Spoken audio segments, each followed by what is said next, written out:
Steelers Nation, sports fans, welcome to another version of Soul Tape.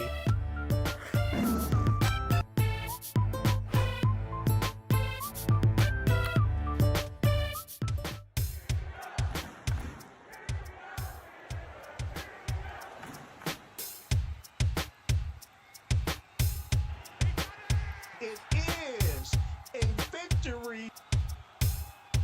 It's called coaching.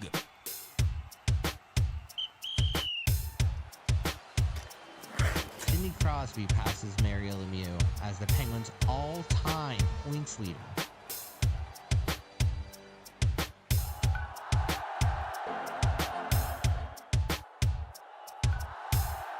The Pirates have one of the best pitching staffs.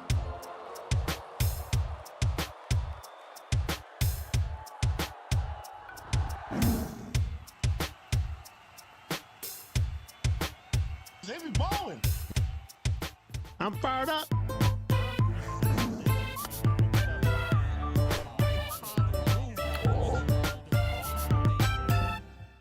Hey, what's going on, Pittsburgh and Pittsburgh's DSEN listeners? Welcome back to another version of Soul Tape. We do this every Tuesday from 6 to 8 p.m. We have so much to talk about today. I'm ready to get started. My name is Kevin Cameron, and in the studio with me, you know, Mr. Ken Craig. What's up, Ken? What's going on? It's a happy Tuesday to everyone. It feels like Monday, but we need to get it in our mind. It's Tuesday today. Yes, indeed. The last Tuesday in May. How about that? Hopefully everybody had a great Memorial Day. I know something that had a great Memorial Day, just to say. Pittsburgh's DSEN was fire over the weekend, over the Memorial Day holiday. So if any of you missed that, hey, you missed a treat, but don't worry about it because we're 24/7. We bring it 24/7. Check out the radio schedule. There's all kind of great content just for you, music content that you'll love. But right now, today, we are talking sports. And you know, the next person in the studio as well, his name is Mr. Luther Dupree Jr. What's up, Luther? Hey, what's going on, Kevin? Ken, it's always a pleasure to be with you guys. Man, it's a Thunder Tuesday, right? It's a Thunder Tuesday. I had to get you here in the studio after all that texting we've been doing about the NBA playoffs and everything. That's fire too, right? Man, I'm loving it. I'm loving it. The Western Conference. Yeah, the Western Conference, right? Over in the East, they brought the brooms out and everything. It was bad. Yeah, but hey, you know, the Knicks, they're doing their thing. Knicks are rolling. And we're going to talk about it. We have 4 segments here on Soul Tape. Okay. We're saving that NBA talk for the last segment. We might sprinkle some in and out from time to time, but that's the main section there. Now, the first segment, we have 2 special guys for a very special fraternity. And, you know, this fraternity is close to my heart because I have family, and I have a bunch of family that are Qs, right? And I love having the Qs on. Sometimes people say I show favoritism. But that's okay if that's the way it is, because like I said, it's in my family. It's in my family. So who we have today to represent this great fraternity is Mr. Joe Washington. And Joe, you're here for the 2nd week in a row. You must like us, huh? Oh, man. Yeah, I appreciate it, man. It's always a pleasure being with you guys. And we're here also representing Omega Psi Phi Fraternity Incorporated, as well as the Iota Phi Foundation of Pittsburgh, which is our not-for-profit arm that puts on a lot of great things, and we do for the city. So you talk about that, but I'm not going to spoil it too much before you introduce Bill. Got it. So you're saying you have a for-profit arm and a non-profit arm? Well, it's not for-profit. They both are. Are you sure? Are you sure? I just want to make sure. Its own umbrella. The fraternity is its own umbrella. So that we just are members of. You all do so much. Yeah. we do have a not-for-profit arm that we can fully control here within Pittsburgh called the OTAs Foundation, and that's what's putting on this golf tournament that we're going to have next Monday. Okay, and we have, as you mentioned, our guy for is it second year in a row, Bill Fitch? Yep, yes it is, second year. Appreciate you having me. I'm excited. As Joe said, it's coming up next week, and we got a bunch of stuff planned, ready to talk about it. Okay, first big question for you on the program today. Now, we're going to talk about this annual golf outing, and this is number what? 30. This is number 30. Number 30. Wow, there's a lot of 30s going down this year, just for everybody's knowledge. Me and my wife will be celebrating our 30th year anniversary in October this year as well. Appreciate it. So we're going to do it up big a little bit. You know what I'm saying?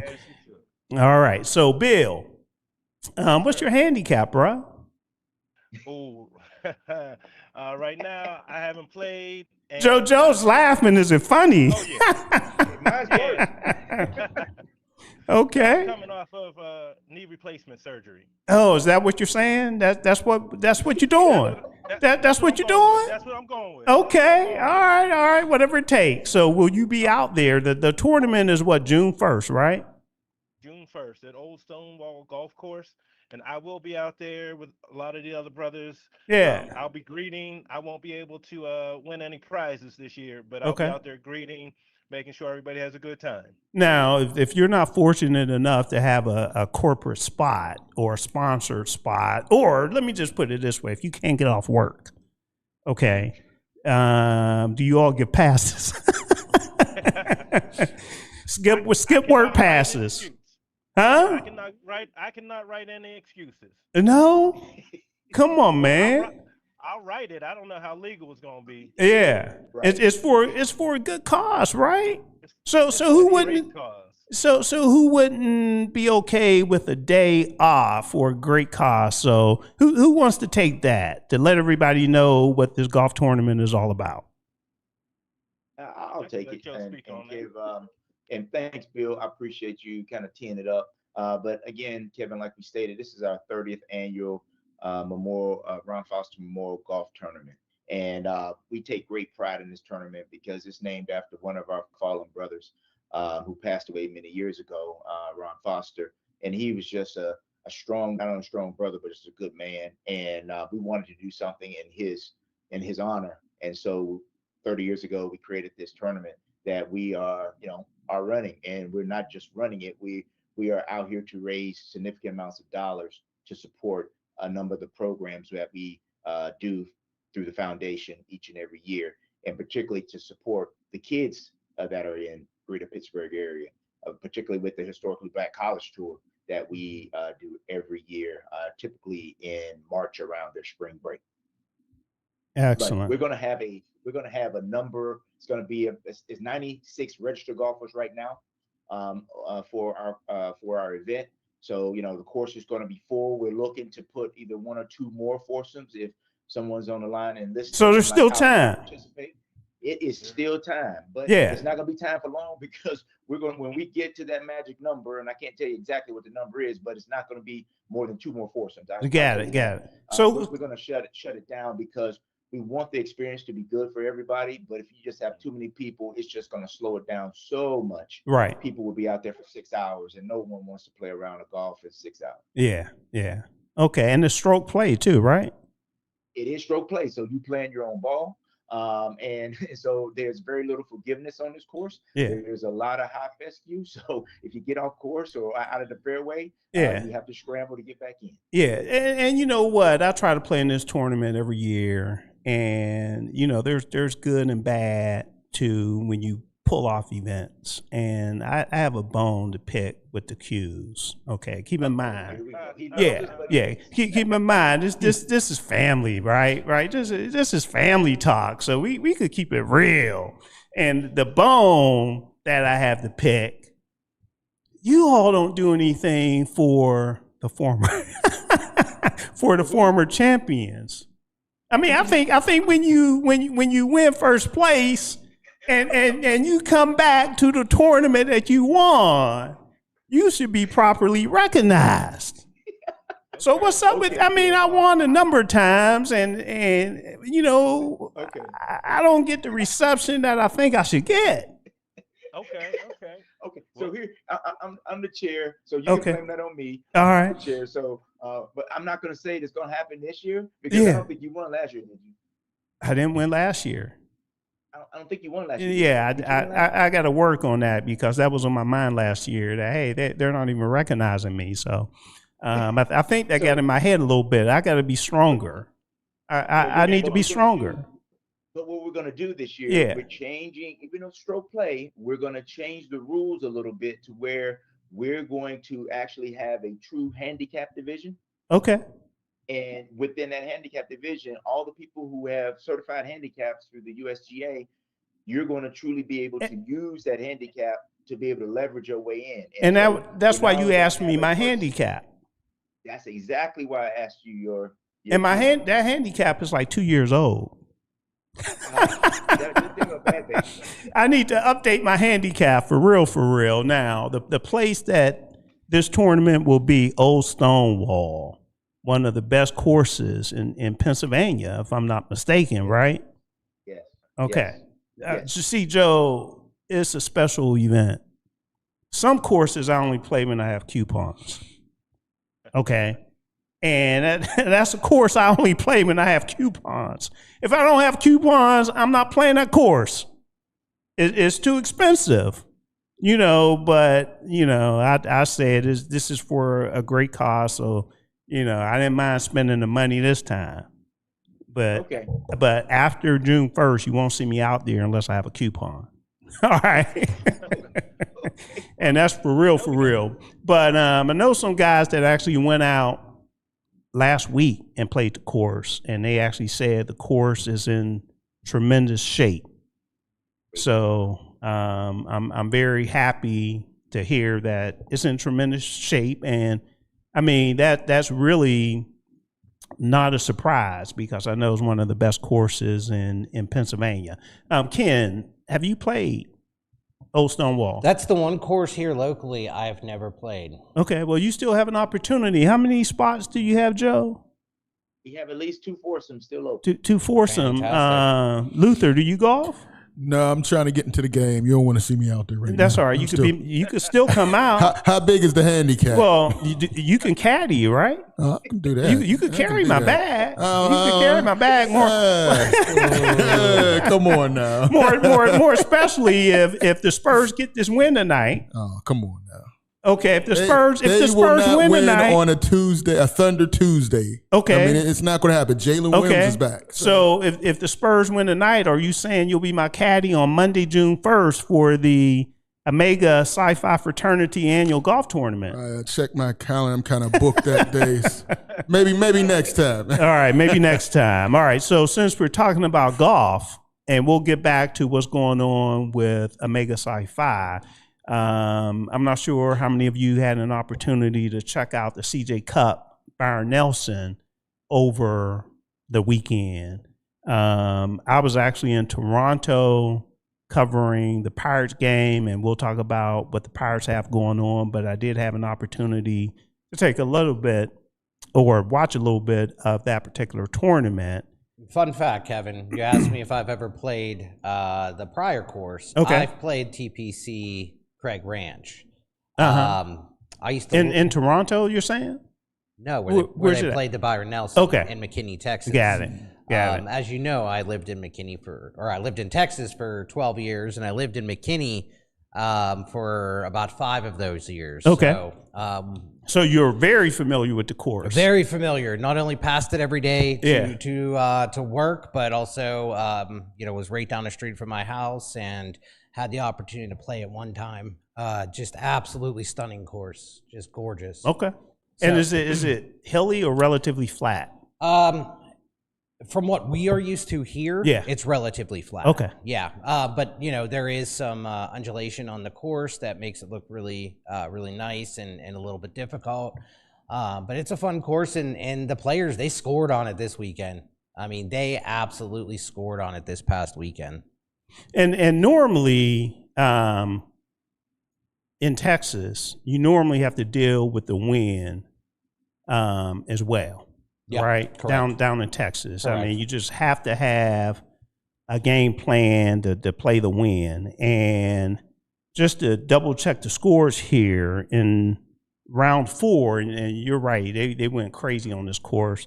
Minus 30, Yep. right, for the winner, Wyndham Clark. You hear that, Joe? Minus 30. I probably can't do minus 30 on a putt-putt course. I know I can't. Yeah, minus 30. And the last round, Wyndham Clark actually shot a minus 11, and the closest person to him was S.W. Kim, and Scotty Scheffler as well finished in third place at minus 25. And Scotty, he's been finishing Ken second, third, fourth this year. He's not able to get that win this year. So this week we'll see. I'll have to look to see if he's playing in the Charles Schwab Challenge that's coming up, and then there's the Memorial Tournament after that as well. I know some golfers are skipping this particular tournament to play in the Memorial before what is coming up? U.S. Open? Pretty soon. Coming up should be pretty soon. Yeah. Yeah. All right. I mean, this was a good match, though. I mean, it was fun to watch. Clark came in ranked 132nd in strokes gained when putting. So after he switched his mallet there at the Masters, he's been a different player since. So, he's had only 2 top 10s over the prior 2 seasons. So this is definitely hopefully a reemergence for Wyndham Clark. If he keeps playing like this, it's going to be another player to talk about in that gauntlet there. Definitely. Yeah, I saw that putting was the key to his victory. He really putted well. So this week, as we indicated, is the Charles Schwab Challenge. And that's actually, that's down in Texas as well, if I'm not mistaken. Actually, right down the street. They're playing at Colonial Country Club in Fort Worth. It's just a few minutes away. Got you. All right, so let's get back to Omega Psi Phi. Again, on your screen as guests, we have Mr. Joe Washington and Bill Fitch. Joe, what is your role with the fraternity? My role with the foundation, I'm actually the secretary, or we call the keeper of record for the foundation. Okay. And again, I'm sort of new to role. I've been on the foundation board for a while, but just started within the past 4 months as the keeper of record for us. Got it. And Bill, your role? I'm just a proud member of the Omega Psi Phi Fraternity Incorporated. Excellent. Who's the chairman of the golf tournament this year? I'm the chair of the tournament. You are the chair as well. Okay. Bill's in great support, yeah, and Bill's in great support. So that's why we're both on here today to talk about the golf tournament, and then if we need to talk about the foundation at all, since I'm a foundation member, we can do that as well. And you all do a fantastic job with the tournament. It's really hard to do things for 30 years. Is this the first year that you all are doing Old Stonewall? Yes, first year Old Stonewall. And what we've been trying to do, and Kevin, since you've been coming so consistently, so I want to thank you for that. And You're as welcome. well as your sponsorship in the past years. Yes. And so we do acknowledge our sponsors. So we do acknowledge sponsors. Might not acknowledge the winners. Okay. We do acknowledge our sponsors. But you acknowledge the people that give you money. That's smart. That's smart. I don't blame you. Yeah. And so, but every year, what we've been trying to do is really work our way up the curve from a course perspective, because it's going to want really those good players, those really high handicap, or I should say low handicap players, to come in and play with us. Got it. Now let's talk non-financial as well. What else are you all doing? Do you all need any help? Do you have to be a bruh to participate? So in other words, if you all are doing a food drive, do you have to be a bruh to come down and help out with the food drive? You know what? I'm gonna start with, since you talked about food, Bill. I know you've been part of the Thanksgiving turkey drive for quite some time, which is sponsored by the foundation. as well as in support of fraternity. So I'll let Bill kick in on that, and then I'll come off the backside and finish it up. Yeah. Usually what we've been doing was asking for, again, support, financial support for the turkey drive. Last year we were able to serve or to support about 150 families throughout the Pittsburgh area. This year we're looking to double that, so we're getting an earlier start on that. So again, looking for financial support that way. We're always looking for helpers. Normally it was a bruh event as Okay. far as passing things out, but all support is included and appreciated. So if you want to come out, and So you support, don't have to be we'll a find bra. spot for you. So you don't have to We'll be a find a bra. spot for you. Find a We'll find spot. something. Do you have to wear purple and gold? Absolutely. Definitely not. We would advise against that. Okay, I'm just saying. All right.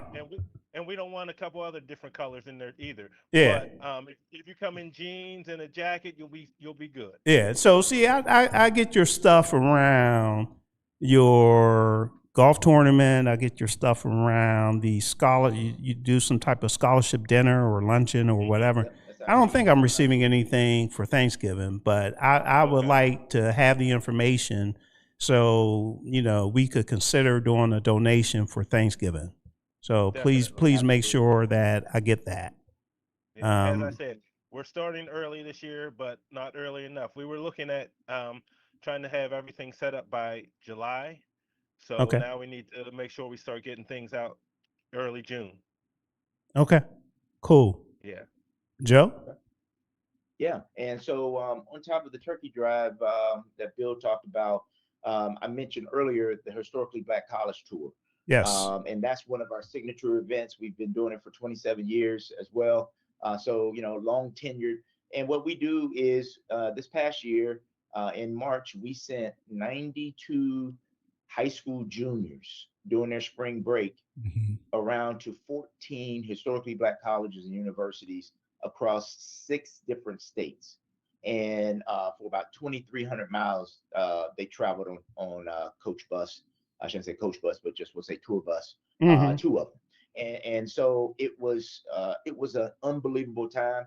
I actually drove down to North Carolina to meet them at my alma mater's campus at Winston-Salem State this year, and just to watch how the tour ran and watch the kids and their experience and see their faces light up when they get on these various campuses and get a chance to engage with the students there. It's unbelievable. And these kids come back changed little people. Yeah. Little humans. Yeah. And I could attest to that as well. I have a number of family members that actually, went on that particular bus tour, college tour.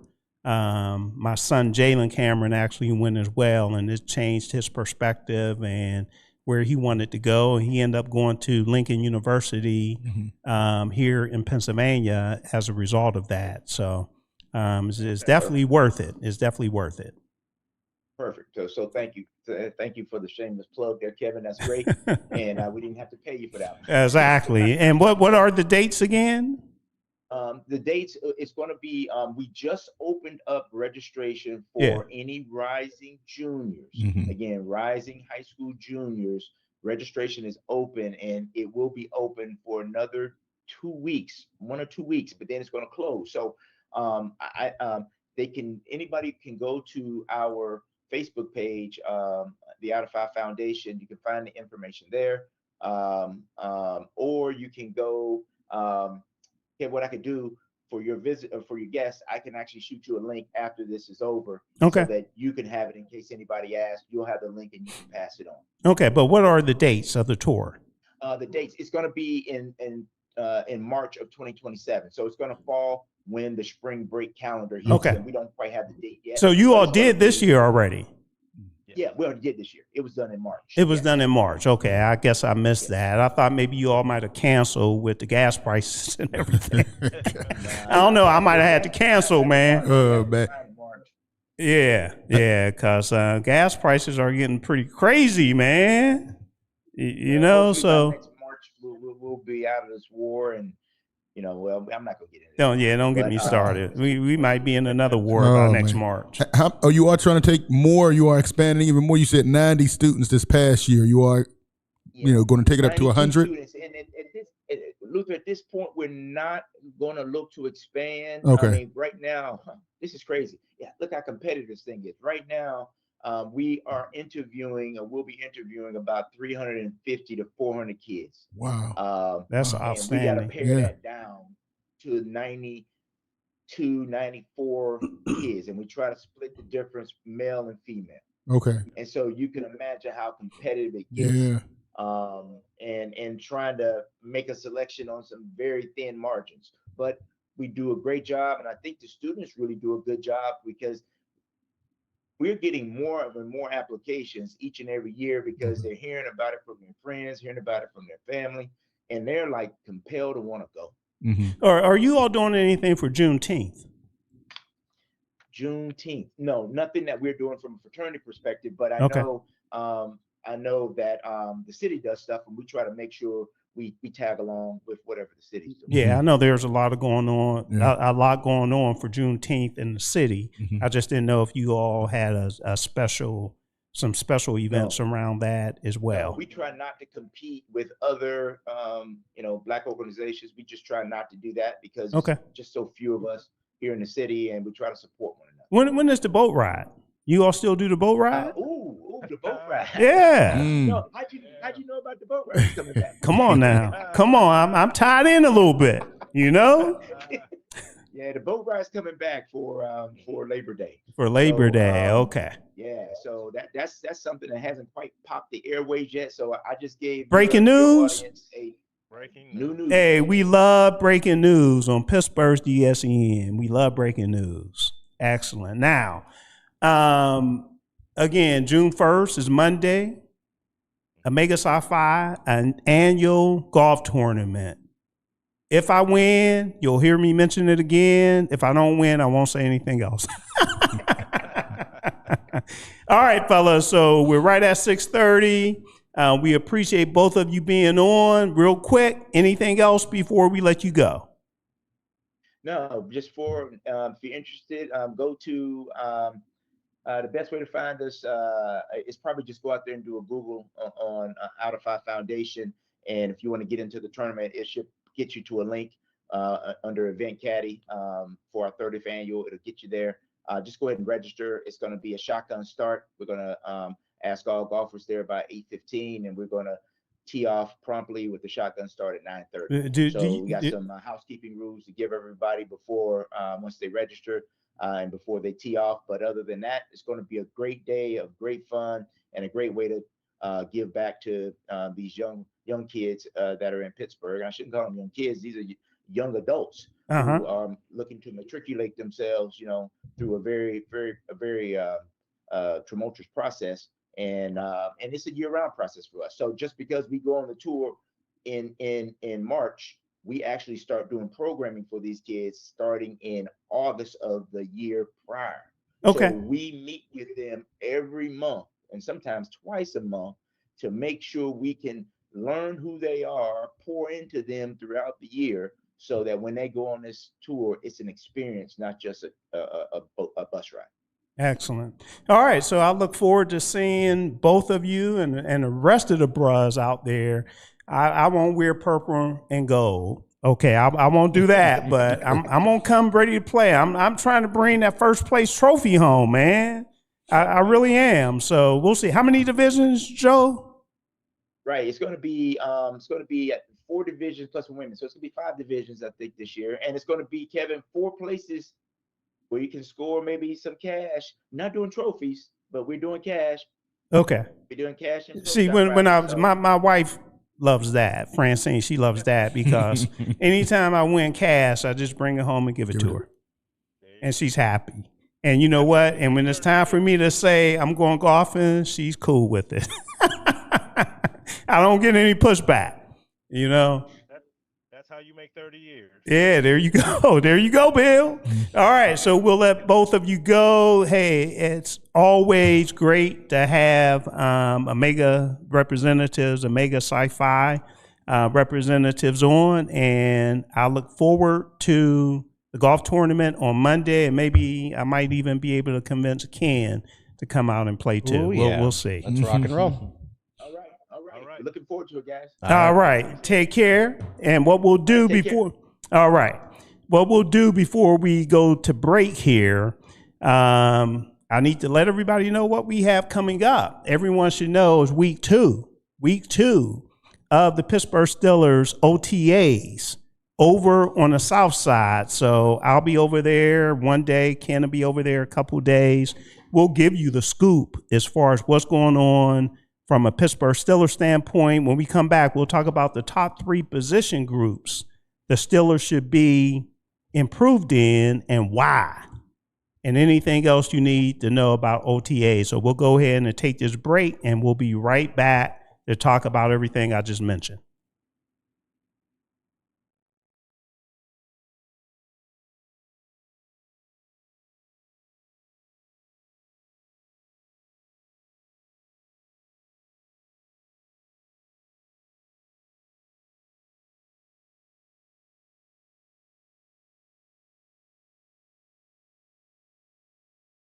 Pittsburgh, it's an old school party. Yes, each Saturday we throw it back with some of the best old school music, funk, R&B, old school, rap, hip hop, and all the jams that make you move and dance. Yes, check it out. Each Saturday, right here on Pittsburgh's DSEN. All the old school jams, 6 to 11 p.m. Pittsburgh, have you seen our Sunday radio schedule? Ooh, it is lit. Start the day off with our Sunday gospel music from 7 a.m. to 3 p.m. It will inspire you and have you praising the Lord. Then from 3 to 8 p.m., we bring you Sunday jazz melody for all the jazz lovers. Then cap off the night with The Quiet Storm from 8 to 11 p.m. to hear the best smooth, romantic, and soulful R&B sounds of yesterday and today. All that each Sunday on Pittsburgh's DSEN, the place for soul.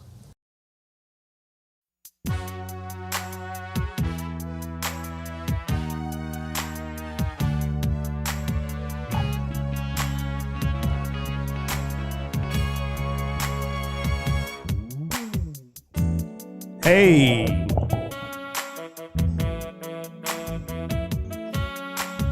Love it, love it. All instrumental. You know who this is, Luther? Jamie Foxx, Unpredictable. Oh man, I love All right. Every time this comes on, I'm ready for Kevin to ask me. You know who this is? He asks everybody else. Wow, but me. I never noticed that, Ken. I'm gonna shock you one day. I'm coming your way. You Every better, time. you better watch out, Ken. It's the one song I know. All right? All right, so yeah, let's talk about the black and gold over on the south side. First of all, OTAs, okay. The second week, I got a bone to pick with Mike McCarthy. Already. Okay. Because when Mike Tomlin was there, we had access every day. Now, Ken, I'm not sure if you noticed, they started to pull back. No bet. On media access. Oh, boy. So, like, they had practice today. Media wasn't allowed to come over today. Wow. And I'll address the situation. I'm not sure if I need to pull them to the side or do it during the media scrum or what. But that's not cool. So yeah, that's my bone. That's my bone because a lot of things we talk about, excuse me, we get to assess things ourselves by what we see. Now they want to make it where we'll tell you what's going on and you can see maybe one of the 3 practices. The first week was the same way. Okay, even when you're going over tomorrow, Ken, you'll be interviewing the coaches, but you won't be able to observe practice. Right. Wow. Okay. And so the whole week we'll have one day, which is Thursday, and I'll be over there on Thursday. So yeah, that's my bone to pick. We can't give good information unless we see it ourselves. Right. You know, right. I'm not down with this propaganda. Mm-hmm. Well, if you know what I'm saying. Yeah, I don't like that controlling the narrative perspective either, and the fans don't know that either, right? Mm-hmm. Not every fan that is out there listening to reporters or reading articles understand that there's a difference of being on the practice field and getting to see what's happening compared to what coaches are telling us. Yeah. So it is a big difference, and so that's a good flag up right there. Just because it's a vastly different scenario. Yeah. Mike McCarthy, win some games first, man, before you come in here making these drastic changes and everything. Win some games. Yeah. All right. I don't like that either. Yeah. I agree. That's why I cut back already. Exactly. And we're talking OTAs. Who said that? Iverson. We're talking about practice, man. Iverson. We're talking about practice. Not the game I live and die for. Practice. Exactly. Now we're talking OTAs. We're not even talking real practice. We're talking OTAs in shorts. Mm-hmm. Right? Come on, man. Give me a break. Give me a break. All right. So 3 positions, fellas. Top 3 positions that the Steelers should be improved in. And it's okay for us all to have the 3 positions. The 3 positions could be unanimous. I don't have a problem with that. Ken, I'll start with you. Do I just get to choose one? Can I say one and then we? Yeah, we'll go around. Yeah, go around. Offensive line. That was my number 1. Should be improved. Should be. So how I looked at this was this is the area that should be improving, right? This next season, we should see an improvement. Why? Because the offensive line coach is gone? Because we got a new offensive line coach. Are the players the same? Or the players? We got a couple new players. And I think we added a few new players to it, right? But most importantly, I think it's cohesion, right? And cohesion, even though there's going to be some mix-ups this year. So, I think that they have a ascending offensive line that returns 3 starters under the age of 26. That's Troy Fontenot, Zach Frazier, Mason McCormick, all who logged over 1,000 snaps and have played above a 66 in PFF grading. I know that we don't go by that, but that's just comparing it to the rest of the NFL. We also posted the lowest pressure rate of 20.5% and the 4th most time to pressure, which thank you to Aaron Rodgers for getting the ball out quickly, but that's a 2.67 seconds from snap to out of the hand. So, we did lose Isaac Seumalo, but he was hurt a lot of the last year as well. I don't think that's a big loss. No, it's not a big loss. It's just a veteran loss, and we have to account for it. But we did bring in some new guys with Jennings Dunker and Ihanicher. But do not sleep on Dylan Cook. Do not sleep on Dylan Cook. I hear he's getting moved back to the right side. Yeah. Instead of the left. They're moving Troy to the left side. Well, that's the rumor. They're playing with. There's a lot. That's not only the rumor. That is what it will be. And Mason McCormick may be moving to the left side as well. It sounds like it's going to be permanent. Wow. And Mike McCarthy spoke to the media last week, and he pretty much said it was permanent. Yeah, he did say he wanted to get that left side figured out, right? And that's Troy and McCormick. Mason McCormick, yeah.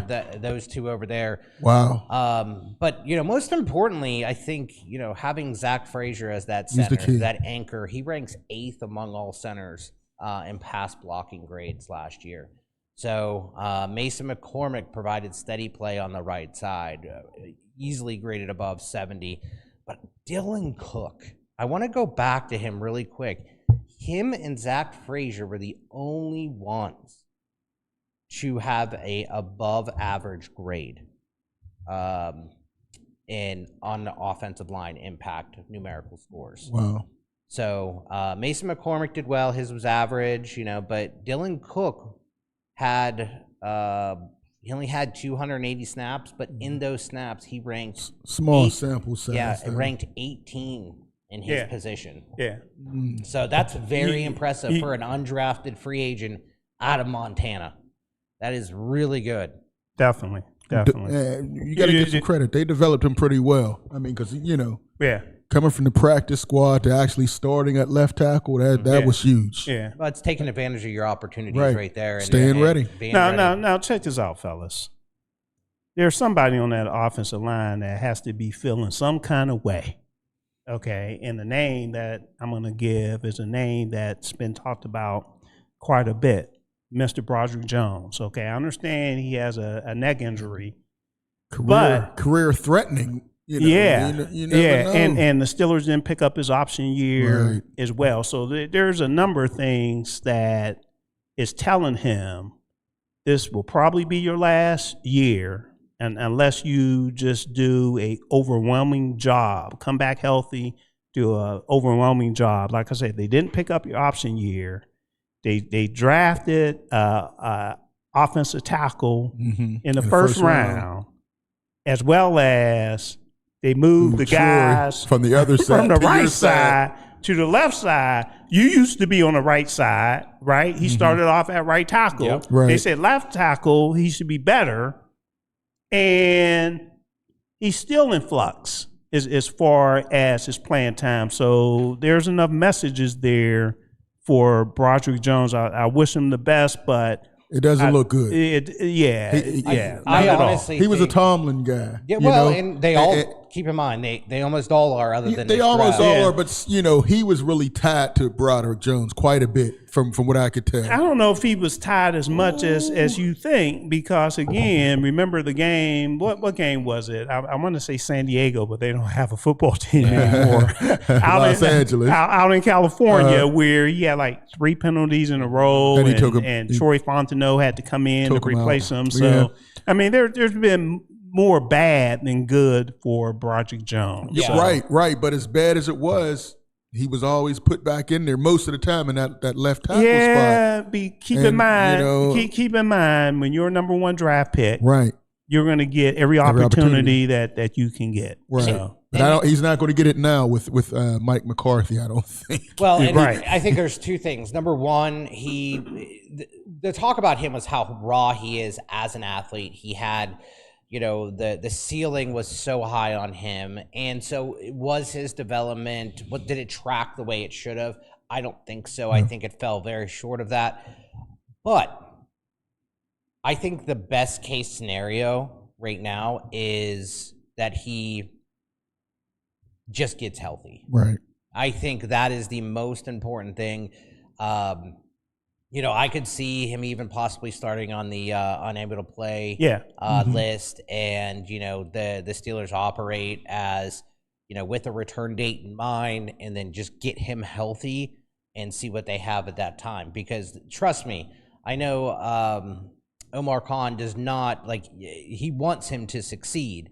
This is not a situation. Well, he moved up 3 picks in the 2023 draft to get him. Right. Made a deal with New England. Right. So, and that's another reason why he's going to get every opportunity. But this year is different. Like I said, just based on everything that occurred. He has to come back healthy, and he has to have a stellar season. But Luther, who did you have? What position group? He has to put some good tape out there, because right now most of his tape is pretty bad. Right. But I also had the offensive line, but you have to say the wide receivers. Okay. Last year, that's the second position group. Yeah, the second position group, wide receivers. Okay. Last year it was DK Metcalf, and you didn't really much worry about anyone else. But now you have a Michael Pittman Jr. coming over from Indianapolis. And these are the ones, we don't want improved. These are the ones we believe that will be improved. Right. The position. Right, groups. absolutely. Okay. And this one is both. Okay. But Michael Pittman, a big 6'4" receiver. And I think he's going to be a great possession receiver. He's not going to run past anybody, but he can work the middle of the field. And I think we got an exciting rookie, Jeremy Bernard. from Alabama. He can do it all. I think Mike McCarthy's going to have him moving all around. He's learning all, from what I understand, he's learning all positions, the X, slot, everything. They're I think all learning all yes. Right. But I think he's going to be all over. I think you're going to see some wildcat with him. I think he's going to be all over the place. Is that right? Some wildcat. I believe it. Okay. I believe it. I'm calling now. All right. But I think you're that's good at predicting stuff, Luke. I'm usually right. Some people call me the prophet. All right. Oh my God. Okay. Are you done or you got more? No. Well, that was one. We're just doing one at a time. Yeah, correct? we're just doing one at a time. Right. And actually, I'm still not giving out hope on Roman Wilson. I still think there's potential there. He just has to pick it up mentally. That's where I was going to. So since you're such a predictor, will Roman Wilson make the team? I think he will make the team. And this is more. This is more of a training camp question. Right. I think he will make the now. team, but he'll just be additional piece, but he's not going to get a lot of catches. Again, Luther, I know you called into the show last week, but I'm not sure if you heard the whole show. I did last not week. Okay, so one of the things that it might have been maybe the week before, I don't know. But Roman Wilson, he's fallen into that category with the Broderick Jones as well. But something that I mentioned, okay, when you take a look at the others on the roster, like a let me make sure I get this right. Well, Rico Dowdle, he'll play running back there. Right. But the other additions that they brought in, they can play special teams. And let me make sure I get these names because I know who I'm looking for, and I don't actually see who I'm looking for. Let me see, wide receiver. So we have Skoranek, for example. Okay. He's going to make the team because he plays. He's a demon on special teams. He plays special teams. Yes. Okay. And then we have the guy, the local guy as well. Eli. He could play special teams. He can play special teams. Okay. And then we have, who's the other guy? From Iowa. Yeah. That's going to be a special teamer as well. You're talking about Weegan? Weegan. Yeah. I think so. We have Eli Hendrickson. He's the local guy, and then we have Weegan. Is that how you pronounce his name? Yes. Okay.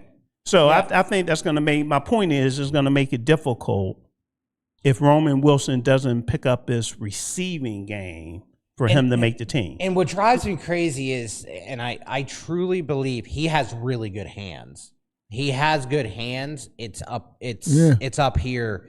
And especially you get hurt your first year as a young player, and maybe the team didn't feel like he didn't grasp it. It seemed like he was running wrong.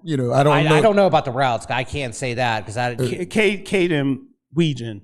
Yeah. Is who I was referring to. Okay. I just want to make sure I got the correct name. But with Roman Wilson, he does have really good hands. I think it's just a mental thing right now. Keeping in mind the Steelers, we're losing 5 of our top 10 receivers, right? So DK Metcalf last year had 59 receptions for 850 yards. We did not have a 1,000-yard receiver last year. And he would have got it if he didn't go in the stands and do some Mike Tyson type stuff. He would have definitely had it. But he did.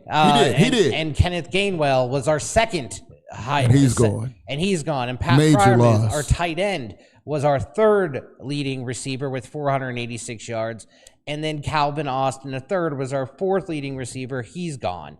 Our fifth is Darnell Washington, right? So you see, our sixth to Jalen Warren. So what I'm saying here is we must improve that position with DK. Yes, absolutely. He's the alpha, the main number one. But Pittman and Jeremy Bernard, Bernard is going to play a massive piece to this offense. And he has to get Roman Wilson did not have the confidence of Aaron Rodgers last year at all. No. Okay. He was out there. It didn't appear that Rodgers was even looking at him until. But this is what he needed. So, he needed a clean slate with the new coaching staff. Let's see how it works. I hope it works out. If not, whatever. But you know, if you were having trouble catching on to Arthur Smith's playbook, and now you're dealing with Mike McCarthy, he's going to have to get in there and study. I mean, there's a big difference between those two offenses. And the thing about it, to be honest with you, there's a couple guys that have the coach and the quarterback working against them. Okay, number one, we talked about Roman Wilson. Yeah. We got to keep in mind relationships matter. Right. So Aaron Rodgers didn't want Roman Wilson on the field last year. So now he has his guy, Mike McCarthy, that he has a long-standing relationship with this year. So it's going to be even harder for him to get on the field. Yeah. Okay. And then the other person, and I just lost my train of thought. There's a second person I was thinking of as well from a offensive standpoint when it comes to when it comes to Aaron Rodgers, where it'll work against them as well. Who else didn't see? Pat Freiermuth. It was Jonnu Smith last year. Jonnu Smith played way too much. Yeah. Well, he's been a Pro Bowl tight end, and they didn't connect, and that's perfectly fine. But Roman Wilson only had 21 targets over last year. Well, you got to be available. You got to be available. Last year he was. How many games he played? Played in 13. He played and only had 21 receptions. And he was on the field quite a bit. 21 targets. 12 receptions, That's 166 yards. That's terrible. That's and horrible. 2 touchdowns. That's horrible. I mean, to be honest with you, a guy in his role should be able to get that in 4 games. Right. At least in 4 games. But the number of targets, 13 games, you get 21 targets on a year. Yeah. That's But look at Jonnu. I mean, Jonnu played almost every 17 games, 54 targets. Okay. You know what I mean? Like, there needs to be more. I don't know. Like, that's a whole. We better see a totally different passing game this year. It should be designed to get certain guys the ball, and I think DK will have certain plays really targeted for him. Like as well as Pittman. I think the wide receiver group will definitely be improved. That's so definitely going to be improved. The last one that we'll go with, and this is my position group, and I'm gonna lump them in. From a secondary standpoint. Okay. I think the secondary will be improved. If I'm pressed to pick one in the secondary, one position group out of safety and cornerback, I will go with safety because everyone should know or be reminded that last year the Steelers went through a whole lot of safeties. Right. With Deshaun Elliott going out and bringing different people in his place. Hopefully, Deshaun Elliott will be a lot better, by being healthy, and if he's healthy, he'll perform. Right. He's solid. Jaquan Brister, who came in from Chicago as a free agent, so I feel good about that. And then we have Jalen Ramsey, who's a swing guy, right? Right. He could move from cornerback. Yeah, I'd like to see safety. Hopefully not too much cornerback. He was getting a little exposed as the year got on. Well, and I think right now what we're going to see too is as they retooled their secondary, Patrick Graham has noted that we're going to be looking at probably more of that big nickel. He likes to have those 5 defensive backs on the field the majority of the time. Yep. So so that will be using Jalen Ramsey as that kind of chess piece. Along with, like you said, Jaquan Brister and Deshaun Elliott. And then from a cornerback standpoint, Joey Porter Jr., if he could continue to improve, right? I think we're good there. And then on the other side, bringing in Jamal Dean from Tampa. I believe he came in unrestricted free agent. So the starters look good there. And then we can't forget, talking about sleeper, right? We can't forget about Asante Samuel Jr. Yeah. Okay, because I think he's a former number 1 draft pick. Right. If I'm not mistaken. Yeah, for the Chargers. And he wasn't healthy. Right. He just got healthy at the end of last year. So I think the Steelers should be improved much there. Better there. So those are the top 3 positions: offensive line, wide receiver, secondary, not in that particular order, because if I had to pick one, I would truly pick wide receivers. Yeah, that was my number one. As number one out of the 3 that we mentioned.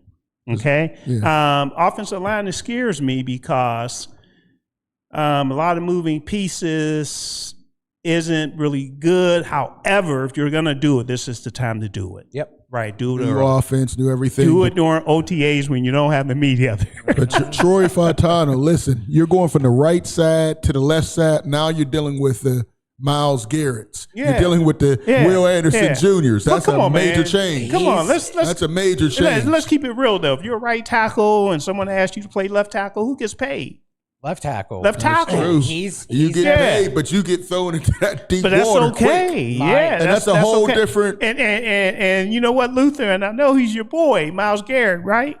I know that's your boy. The GOAT, yes. The GOAT, Myles Garrett. I don't call him a GOAT, but here's the deal. You could use that as leverage, right? You could say, man, you all asked me when it's contract negotiation time, you all asked me to move from right tackle to left tackle. I never had to worry about Myles Garrett. Now you all got me facing Myles Garrett. I need more money. So who wouldn't want to make that change? Yeah. You know what I'm saying? Handle that's going to be a major change. I mentioned, and I think you were here for this show, Luther. I mentioned Troy Fontenot possibly playing guard, and you all thought I was crazy. And he actually addressed that when he spoke to the media. He said, no, I can play guard, but I don't want to play guard. Right. Smart man. He knows where the money is. He knows where the money is. I'm really excited to see this too. And back to your point about him playing left tackle, he did play left tackle in college. However, his quarterback was left-handed, so he's never protected the back side of a quarterback. Yeah, so that's one thing I'm really excited to see, and how he transitions and how he does. I think it'll be just like anyone. It's going to be a learning experience. We need to have patience, but I think he'll be faster than what we've seen with our previous players in there. Okay, 2 to 3 minutes before we take our next break. What's going on at Steelers OTAs this week? We talked about it a little bit. The media won't have a chance to see a whole lot of practice. We'll have the opportunity to talk to some of the coaches. Do you have that list there, Ken, of who's going to speak? No. Okay. I have it right here. You do? You do have it? Okay. As you bring it up, also, everyone, if you're a subscriber of our YouTube channel, you should have the information out there. The Steelers announced training camp last week, the schedule. So if you want to stay up to date with what's going on in Pittsburgh sports, you don't have to wait until this show, okay? Every day we post something new on our YouTube channel. And also, we also posted information regarding their schedule. Ken, we didn't have a chance to really get into the schedule last week, not a whole lot. But all of that information is out there on the YouTube channel. And one thing I'm disappointed, no Friday Night Lights, this year. I didn't see There is. There is? Yeah. I thought it was moved to Saturday. Yeah. Well, that's not Friday Night Lights. It's under the lights, but it's not Friday night. Friday Night Lights, that was just always a thing. It's moved to Saturday. Is it? Yeah, that was a huge thing. It was I missed that. Yeah, it was always Friday Night Lights, and they moved it to Saturday for some reason, and that's disappointing. Disappointing. I mean, Kevin, who were you talking about? What was I looking at? What coaches are available tomorrow that will speak? Unfortunately, I just have assistant coaches are available.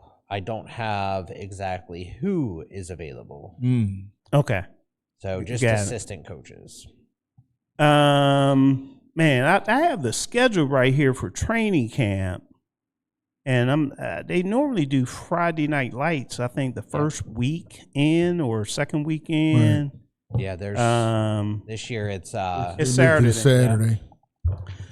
Yeah. I don't understand. Yeah. I'm like, doing that's stuff. Not cool. That's not cool. I mean, fellas, we need to have a segment on what's not cool right. in Pittsburgh sports.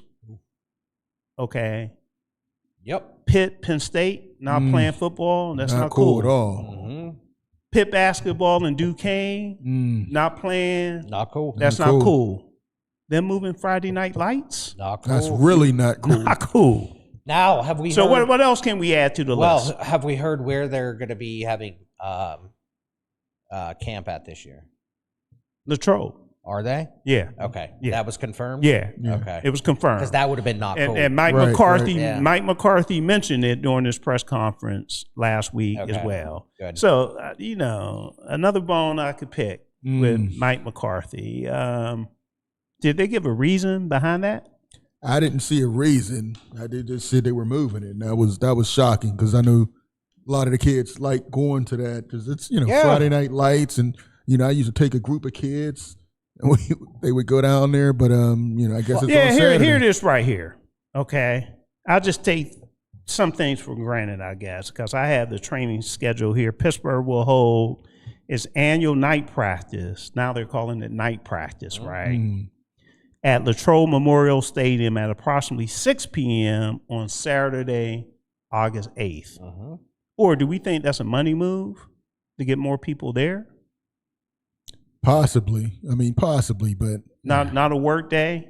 I don't think so. You don't think so? This is Pittsburgh. Come on. Yeah. People take off work for that. Yeah. Right. It's Friday night lights. We're heading out there. So the people that are watching, or if you watch the replay, we want your comments on, is it cool to change Friday Night Lights from a Friday and renaming it to annual night practice on a Saturday at 6 p.m.? Now, I haven't, when does college start? Is that too early for the opener of college football? I think it's the second week. Probably the second week. I think they start like the second week, most second or third week. Yeah. Right? All right. So, that's disappointing. All right. So, it's something else that I wanted to talk about from a OTA standpoint. College football starts Saturday, August 29th. At the very end. Okay. Okay, cool. All right. So, OTAs, it's football in shorts. Right. But I still think this is 1 year that the Steelers could benefit from OTAs, having everybody there. Right.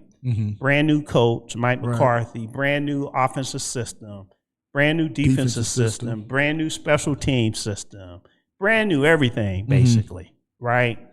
I think it's important for Aaron Rodgers to get used to some of the receivers there. We know everybody won't make the team.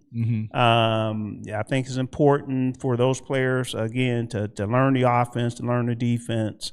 And the more reps that they can take, the better. And I don't buy this. I could tell you all right now, I do not buy this Will Howard. He's looking good. Drew Aller. The decision is already made. Okay. They're going to do some things on paper, like putting Will Howard second on the depth chart. They're going to say Mason Rudolph, they know what he can do.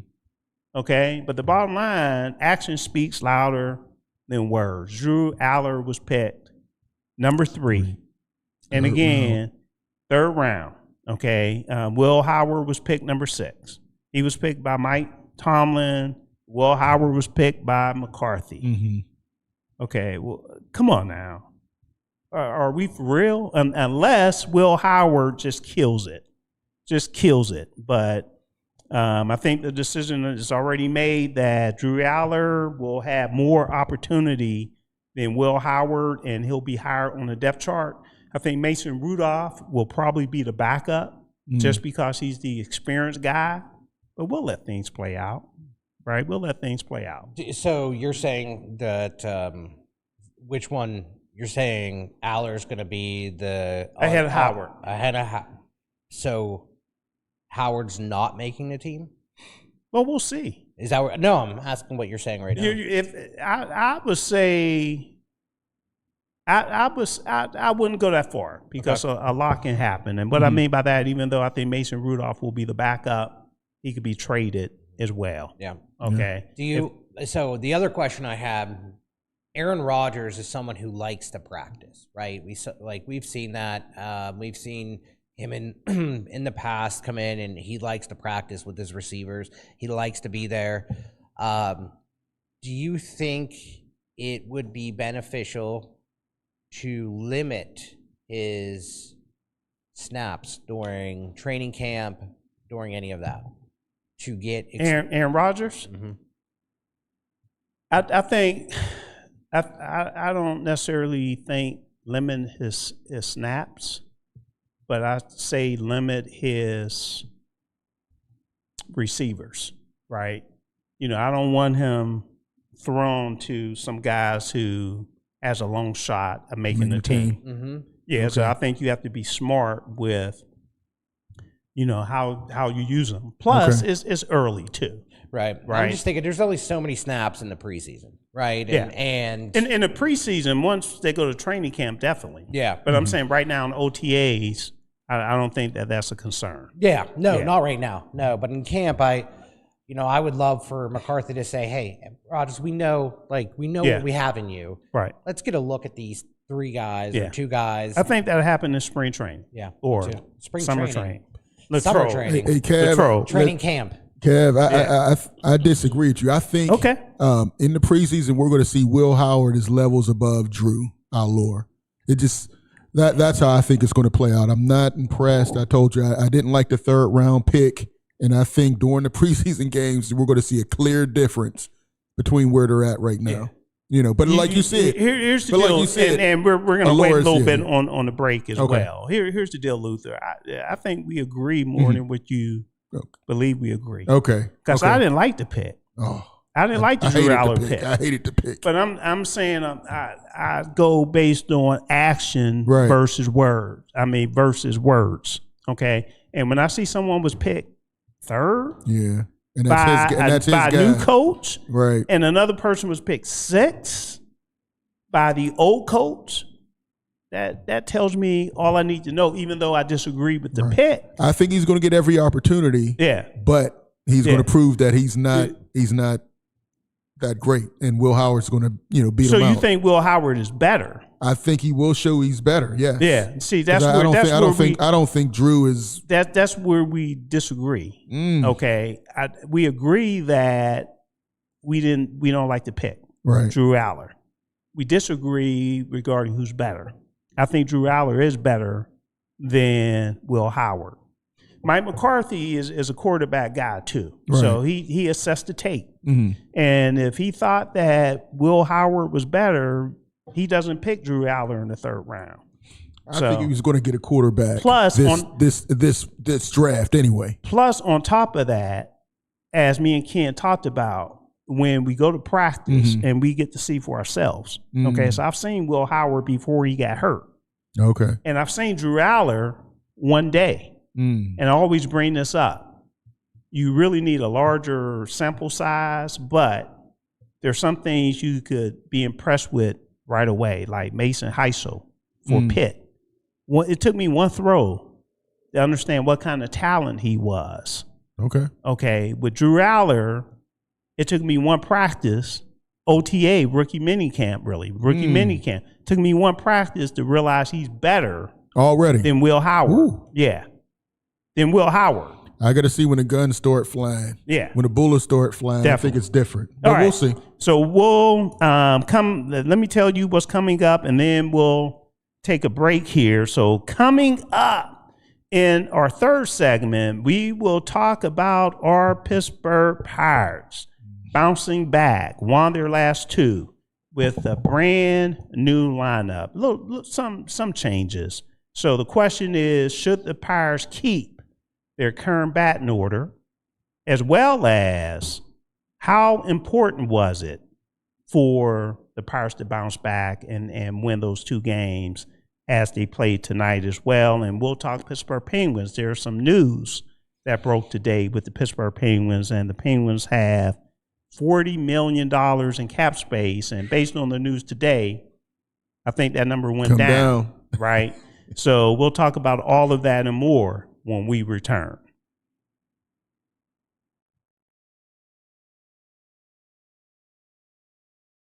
We are going to be on the Royal Caribbean cruise line and their new ship, Icon of the Seas, November 7th through the 14th, 2026. We got excellent dates because the dates that we got are not within their blackout date, which means that whatever current promotion is happening right now with Royal Caribbean. When you pay your deposit, that promotion will be applied. If it's 60% off the second person, there's one that's a drink credit because they run different promotions all the time. This is a large corporation, and we have all balcony rooms and we have ocean view rooms that are reserved just for DSEN listeners. Icon of the Seas, it has elevated adult-focused party and chill areas. It has an infinity pool where you sit in this infinity pool and you see views of the ocean. They have a day vibe where there's a DJ. They are a little bit of party without the chaos. So you're not going to get the hoopla party chaos, but you're still going to be entertained. They have the Aquadome.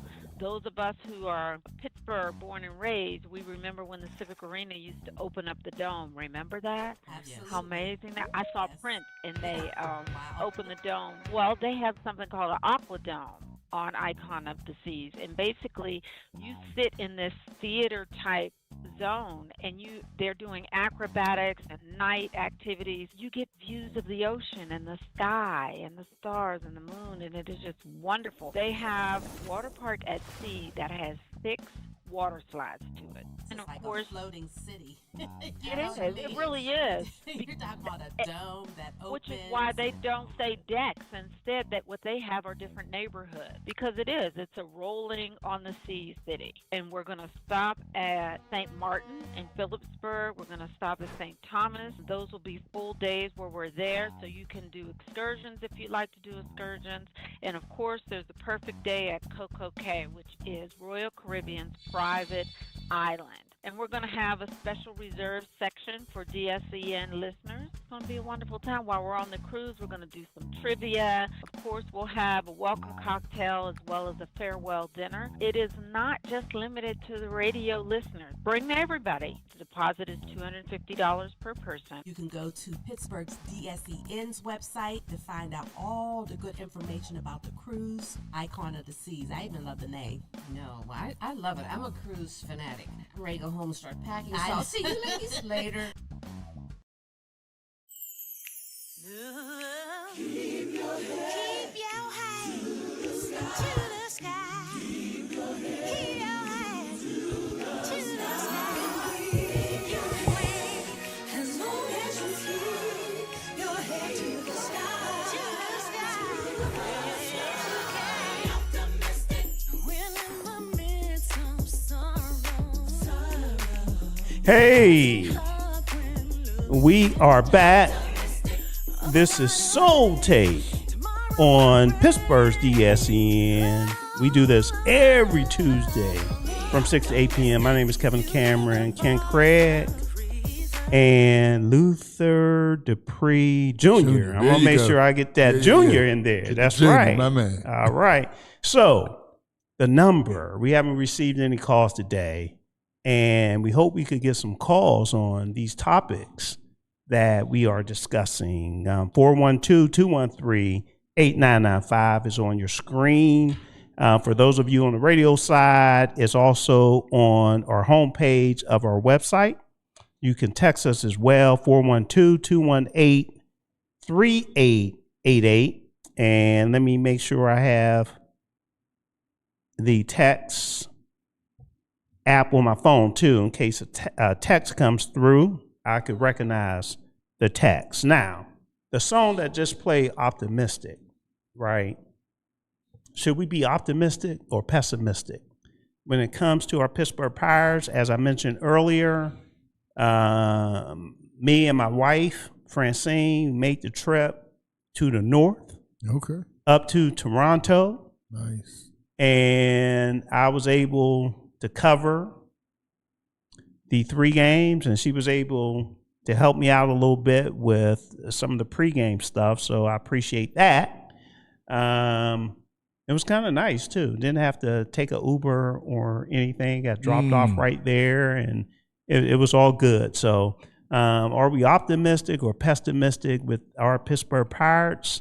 Right now, the Pittsburgh Pirates are 28-26 in the National League Central.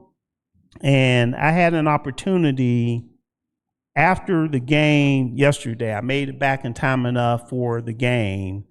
It was a game that was moved. I think originally it was scheduled for 6:40. They moved it up to 1:35, and I didn't leave. We didn't leave Toronto until Monday morning. So we had to hustle back in time enough for me to cover the game. And Gregory Soto, okay, the closer. I'm not sure if it's official, right? But he normally closes the game, and he's done a great job the last two games, closing the last Toronto game out. I was a little nervous because Toronto won the first two, and I think the first game on Friday was 6-2. The second game on Saturday was 5-2. So I was hoping that the Pirates would at least salvage one game. And Gregory Soto came in and actually got the save over the last two games. So I had an opportunity yesterday to ask manager Don Kelly about Gregory Soto. So let's see if we could get this audio and video up. And let's hear what manager Don Kelly had to say about Gregory Soto with the question that I asked. What are your thoughts on Soto coming in and getting back-to-back saves, faced all right-handed batters today? Yeah, he's been really good for us this year and very neutral, if you will, like lefties and righties. He has the sinker and it can neutralize the right-handed hitters.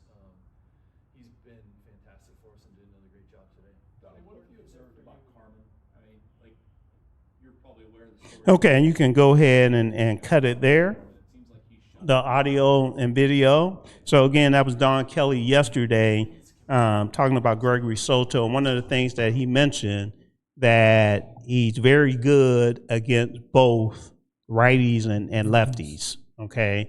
And that's one of the things that I noticed when he was brought in for the ninth inning. The Cubs made some changes. They made sure he faced all righties. So righty-lefty combination, that favors the batter. Anytime you have a righty-lefty, when you have the same, like lefty-lefty, righty-righty, that favors the pitcher. But he's effective against both. And he proved that yesterday as well. So the Pirates actually won 2-1 yesterday. And currently, they're sitting top of the third, 5-1 over the Chicago Cubs right now on the top. Excellent. Now, you know, people need to know this about the Cubs as well. The Cubs, they lost their last 9. Make it 10, the waiter. It might be 10 by the time we come off here. I hope. So I think the Pirates are catching the Cubs at the right time. They really are. We need it. So the Pirates bounce back. And also, I had the opportunity to ask, who was that yesterday? The pitcher from yesterday. The Pirates pitcher? Yeah. Oh, goodness. Carmen what is it? Mozinski? Madisky. I probably mispronounced it. But I asked him about facing National League Central teams, how important it was to be more focused. And he basically said there's really no difference in the focus. However, they do recognize that those games are more important. And in the National League Central, all the teams are still, they all still have winning records. Right. So that's why I asked that question. So it was very important to ask the question that I asked as well here on the show. It was very important for the Pirates to be able to bounce back, because when they lost to Toronto, they fell to 500. Winning the next two games, now they're 2 games over 500, above 500. 519. And I'm not the only one that's recognizing it, right? The players recognize it. And he mentioned that as such as well. So hopefully they'll be able to get the win today. Is it still 5-1? It's still 5-1. They had 5 runs in the first inning. Something about yesterday, though, that was really nice to see was Henry Davis had a home run. Yeah. That's huge. I mean, I know he's been in his kind of slump-esque 3 seasons. Yes, but anything we can get from him is plus. Yeah, is a huge plus right now. Yeah, but the Cubs. But how about the new lineup? Yes. Diving into that. So where was the major changes? Did that carry? Because what O'Neal Cruz moved back to 5th. That's great. Yep. I was waiting for him to move him down from that leadoff spot. Yeah. Now he's been doing well. You're right. So, in the leadoff spot, he has been doing great. But I thought they were missing some production. You could have guys on base, and I thought 4 or 5 would have been good. I'm glad they finally did that. Well, move. we're going to talk about that leadoff spot, and actually, we have another audio and video we need to show regarding the current batting order, because I asked the manager, Don Kelly, yesterday about the batting order, and this is what he had to say. Okay. What does this batting order give you with Horwitz leading off and Cruz batting fifth? Yeah, we just switched it up yesterday to try to, felt like Cruz has been doing a good job in the middle. Spence had a great game today, I thought. Swinging the bat, and also at first base, he made some really good defensive plays over there. We haven't even talked about Lau. I mean, he was feet from 2 home runs, just the way that he swung the bat. I just thought it was a tremendous game today. Okay, you can go ahead and cut that. Politically correct. It's not even really politically correct. It was a political response. He didn't even answer your question. Let's be honest. He didn't answer your question. So here's the deal: the last 2 games where the Pirates won, Spencer Horwitz, the first baseman, was the leadoff hitter. Okay, O'Neal Cruz was moved down in the order to 5th. I love it. Why were you looking for the move? I mean, 10 home runs. I just thought if you had people on base, he can knock some guys in. I didn't like him, lead off. I think you're leaving runs on the table, having him up there. Okay. I mean, yes, he can steal bases. He does everything, but I think he's more of a 4, 5, 6 hitter. I like the move. Okay. And he's been having a great year. I mean, the turnaround came when he really started picking it up. I wouldn't say great year, but he's solid having a better year. Yeah, better year than he had. And he's hitting better against left-handed pitchers as well. Here's the real deal. As I look at the lineup today, okay, Connor Griffin is batting leadoff. Okay, now the question regarding should the Pirates keep the same batting order, I was talking about with Horwitz, who's hitting very well right now as the leadoff, and Cruz as number 5. What Don Kelly won't tell us, that's fact. It was better for O'Neal Cruz to move down in the lineup because of the number of times that he strikes out. Okay, what's the main objective of a leadoff hitter? Get on base. To get on base, right? And I think he's tinkering with this lineup. Yeah, he's not married to anything right now. Yeah. Not at all. Yeah, I think he's tinkering with this leadoff spot because that's the main objective of your leadoff guy, to get on base. And you should have more at-bats than anybody in the lineup as well because you're batting leadoff, so you should have more at-bats. Well, and the volatility of O'Neal Cruz right now, and the inconsistency of his at-bats, I mean, even the past 7 days, if you look at him the past 7 days, he's had 27 at-bats and 6 hits. So, you need more production out of that number 1 spot and less of those strike. I mean, he's had 12 strikeouts. He's going to strike out. Yeah. That's one thing you know about. He's going to strike out. Well, I'd rather have that at that 5 spot than I would at that number 1 But do you spot. like Connor Griffin at that number 1 spot?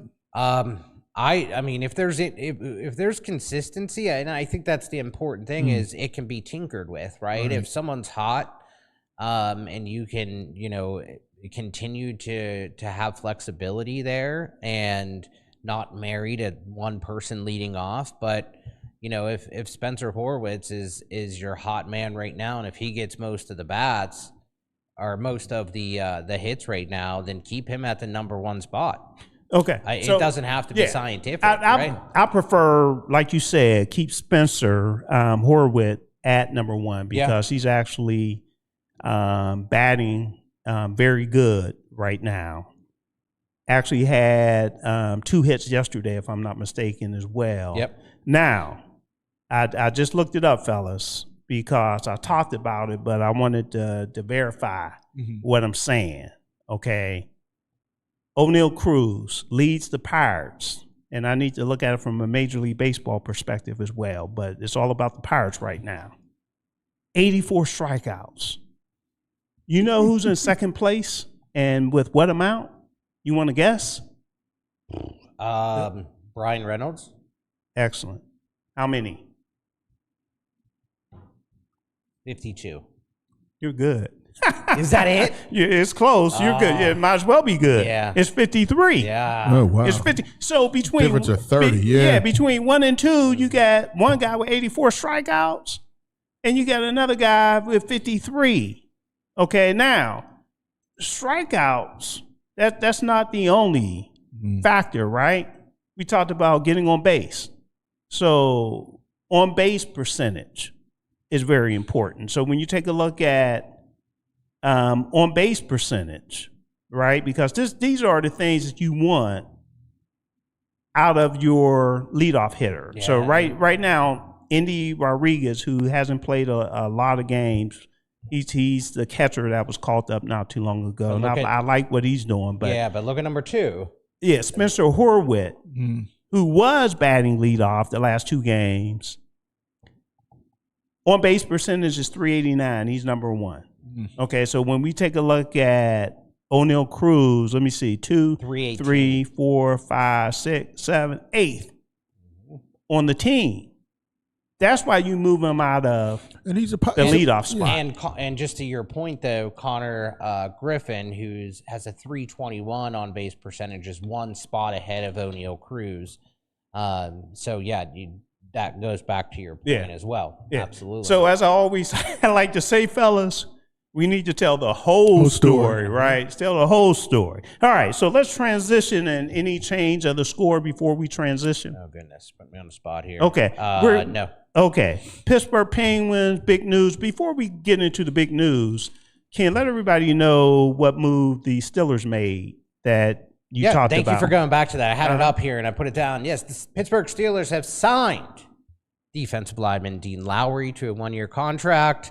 Lowry, who will be entering his 11th season, spent the entire 2025 season on the reserve injured list.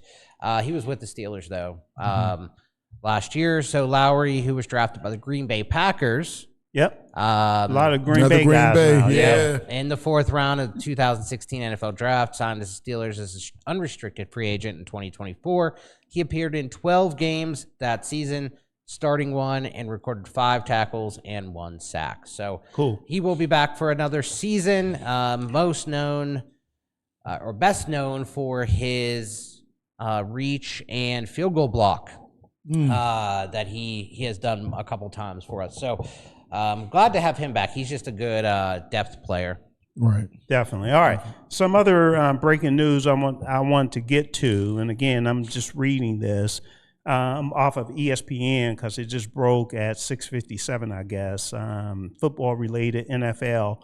Packers, Jacobs, Green Bay Packers star running back Josh Jacobs was arrested Tuesday and booked on several domestic violence charges, according to the Hobart Lawrence Police Department, and that's in Wisconsin. Jacobs, 28, was booked on charges of battery, domestic abuse, disorderly conduct, and intimidation of a victim. And again, this source is ESPN.com. Yeah, I'm glad you left that other piece out. That the 5th charge he got, because it's not too good. Wow. But on a better note of that, some more breaking news from ESPN. All right. The Chargers and Derwin James have agreed, who is the Los Angeles Chargers star safety, have agreed to terms on a massive new extension to make him the NFL's new highest paid safety for the second time in his career. Okay. James gets a 3-year, $75.6 million deal, reporting from Ian Rappaport. Okay, got it. Good for him. All right, move. and just to go back to Josh Jacobs, because again, we need to tell the whole story. He's denying the allegations, and it's important for us to say that as well. And he turned himself in today. Right. Okay. Yeah, that's kind of the breaking news. He was, I guess, received the information and turned himself in. Got it. Wow. Cool. All right, let's talk Pittsburgh Penguins. $40 million salary cap before today. They signed somebody, Ken. They sure did. Any guesses on who? A player. Do you think he's 40 years old? The Penguins and Steelers have a few things in. All right, so jokes aside, the Pittsburgh Penguins have announced today, and I'm gonna announce this, and I'm gonna tell you how they announced it. Okay. Right after, because it was pretty cool. But Evgeny Malkin inked a 1-year deal to keep him a Pittsburgh Penguin. The Great deal news. was announced today by GM Kyle Dubas. See Aaron Rodgers, see how it's done. Yep. Go ahead. No leaks, nothing. It was just exactly. done. You're not going to the ice cream parlor and all Didn't that. have to go to a cave and think about exactly. it. He did It's a a personal video. matter. He did a video and said 1 more year. But it'll be a $5.5 million cap hit, which is down from his prior cap hit. Malkin, So we're going from 40 mil to 34.5 now. Yeah, something like that. Okay. Malkin received $3 million at signing. He has a $2.5 million base salary.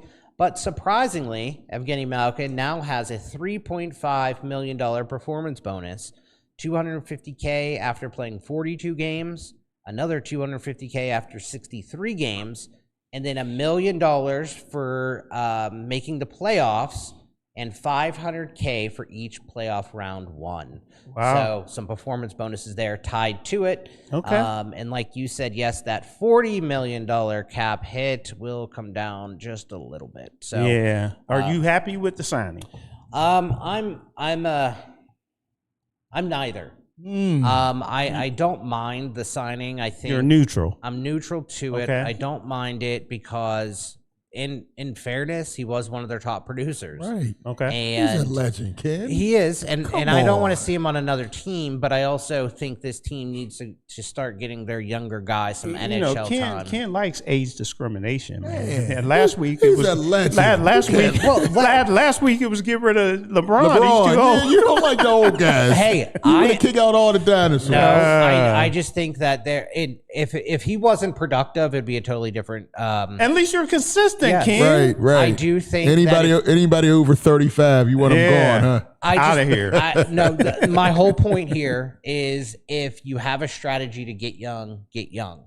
But if he's a top producer and there's nobody pushing for his position, right? If there was someone in the AHL right now that was going to come up and take his spot, then I would say all day, do not sign him. But they, it's okay. You know, hopefully he does not play a lot of, power play minutes or anything like that because he's just getting older. He's almost 40 years old. And when is your show? Tell everybody about your show. Yeah, we have a Pens Weekly update show. As of right now, we're doing it weekly, but last week we had some technical issues with a few storms that happened during our show. But we do a Pens Weekly update show. Keep an eye out for it throughout the week. You can find it on YouTube as well as anywhere you listen to podcasts. We have it released there too. And Scott is on with you. Scott is on. Yeah, Scott is on. And he's out of where? He's out of wonderful Canada. Yeah, what part though? So a little bit of kind of right by Ontario. Okay. Little town right by Ontario. He's about 2 hours away from Toronto. Okay. And about 45 minutes away from Ontario. But he we just put a post up where you could see Scott's face and everything. He just announced the Evgeny Malkin news, but he is my co-host of Pens Weekly Update. It's Pittsburgh's DSEN show, talking about all things Pittsburgh Penguins. He is a he is in knower of all things, prospects, players coming up in the system, longtime Pittsburgh Penguin fan turned writer, reporter, and everything. So. All right. So real quick, if you could wrap this up in less than a minute, that would be great. Anything else we could look forward to from the Penguins to spend that cash? Yeah, I just want to remind everyone what Kyle Dubas said and warned, I should say. It may not be as big of a July as everyone wants. So I think that there's a few people there could be a big June. But I don't think anything's going to be done until the NHL playoffs are over with. Right. Okay. A lot of players are playing the international games right now too, which is a small international. Well, not small. It's an international tournament. I thought I saw that up in Canada. They had that on TV. Yeah, it's the IHF. Sid's playing in it, but. Overall, don't get hurt, Sid. Don't get hurt, Sid. He's known for getting hurt. Right. One time in his life. He's getting older, Ken. So. Concussions and leg, and he's known for getting hurt. He's known for getting hurt. Yeah. No, but I think once July rolls around, we'll start to know more. But he has a philosophy, and it's to continue to add higher end younger players, mid-20s.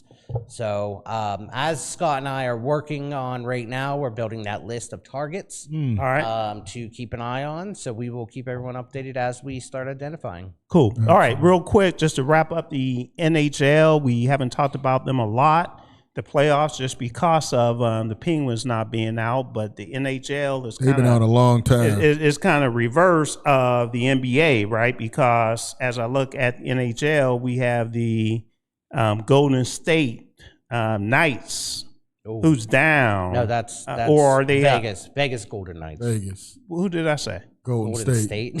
I was like, Golden State.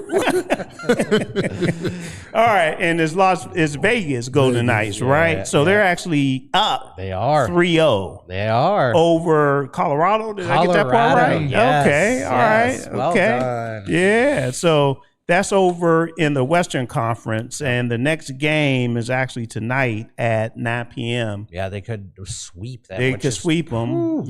Like I said, it's kind of reverse of the NBA. In the Eastern Conference, we have, who is it, Ken? It's 2-1. Carolina's up 2-1 over Montreal Canadiens. Okay. And Luther, I was about to say Miami Hurricanes.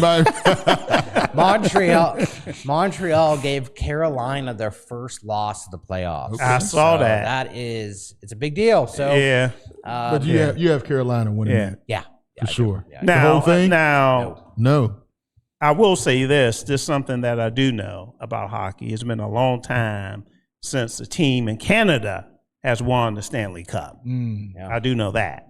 All right, so that's what's going on. So as we prepare for break, and I'm looking at the screen, and we need to get our ad up so we are ready to go. But when we come back, this is what we'll do.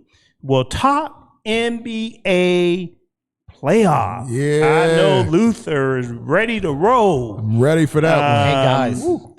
Yeah. I watched.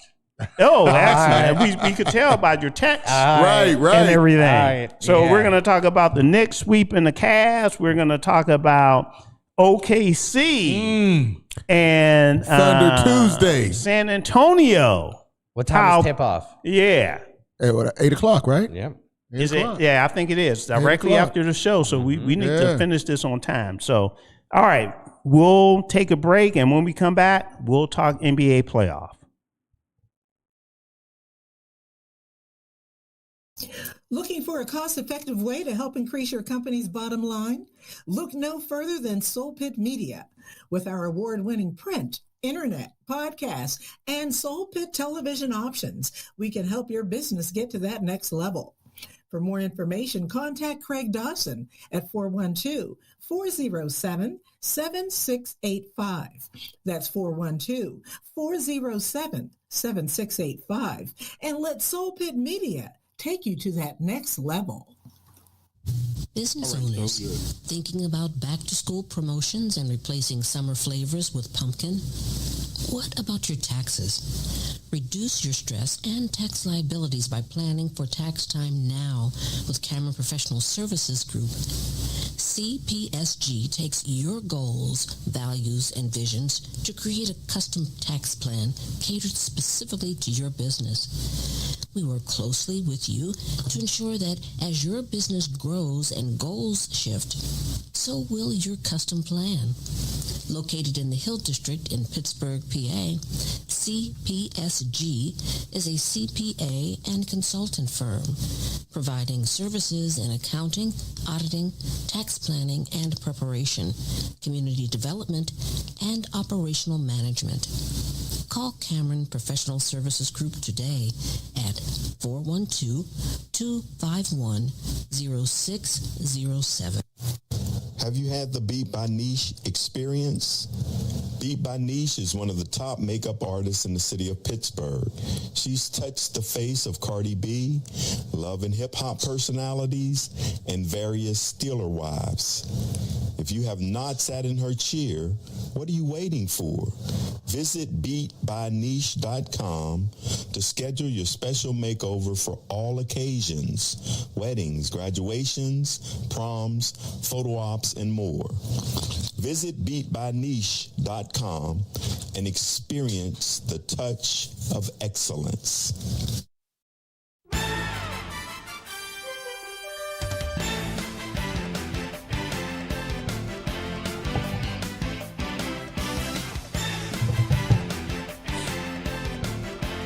Yeah, that's what we're doing. It could be March Madness or it could be NBA basketball. What is this Luther's theme song for? Oh, NBA. Is it NBA? I just wanted NBA on TNT. NBC. Is it NBC or TNT? Okay, so this is appropriate. This is I wanted to make sure it's appropriate. This is the Jordan 90s. It's Jordan 90s. Yeah, the GOAT. That's right. The GOAT of his time. All right, we're back. So this is Soul Tape. Come to you every Tuesday, 6 to 8 p.m. Myself, Kevin Cameron, Ken Craig, Luther Dupree Jr. Here having fun, talking sports. And when we talk sports, we have fun. Oh, yeah. And when we have fun, time flies. Sure does. Okay, wow. But we wanted to get to this NBA segment. And I'm so proud of the Knicks, right? And let me find my sheet because I'm pretty good at predicting too, Luther. You know, I like the Knicks. You caught the Knicks. I like to go back. You caught the and Knicks. Hold people accountable for their predictions. And pass this around, Ken. Pass that around. What you see? Did you just write that? My man just filled this out before. Right. You just wrote this up. Not at all. Go back. Where's the date? Go back to the recording. Where's the date? And to let you know, Luther, I said that. What did I say during the break? for everybody out there, Come on. And I'm not sure if you could see it real good on YouTube, but at the beginning of the playoffs, as always, I asked to go ahead and pick the teams, okay, for the playoffs. We do a playoff bracket. Now, I had some of these teams wrong. I actually had the Cavs playing the Cavs did play the Knicks. Right. You just wrote that up, No. So, I mean, this is pretty much who had the Cavs going to the finals? This is pretty much 100%. Now, I didn't have San Antonio on this list. Okay. But as much as you love Wemby, I'm shocked you didn't have them going to the finals. I changed my mind during the season. During the break. Matter of fact, this was done preseason. It wasn't done playoffs. This was preseason? Preseason. Before the Cavs got James Harden. Wow. At the beginning of the year. We actually did do that. Yeah. Absolutely. Wow. And I'm trying to find mine because I know it was on my computer, but mine does not look as pretty as that. But it's pretty. Wow. It's pretty right accurate. On. Yeah. So I have the Knicks and the Thunder playing for the championship. The Knicks swept the Cavs. That was a disgusting series. And I changed my mind from my original predictions because I said San Antonio. I felt as though San Antonio will win it now. But as I said to the fellas during break, I'm torn because I really do believe any of these teams could win. And I think, and I'm talking about the championship, and I think the Knicks are in a great position to win the championship, given the rest that they'll get and given that OKC and San Antonio are fighting a hard-fought battle. It's kind of like, to give you an example, it's kind of like the Steelers in Baltimore playing and then facing somebody the next week, right? But you brought up some good points, Luther. Tell everybody what you brought up about the Knicks. Well, you know what, the Knicks, they're playing outstanding. You have to give Mike Brown credit. Yeah. Fired from Cleveland twice. Now he comes back with the Knicks and destroys Cleveland.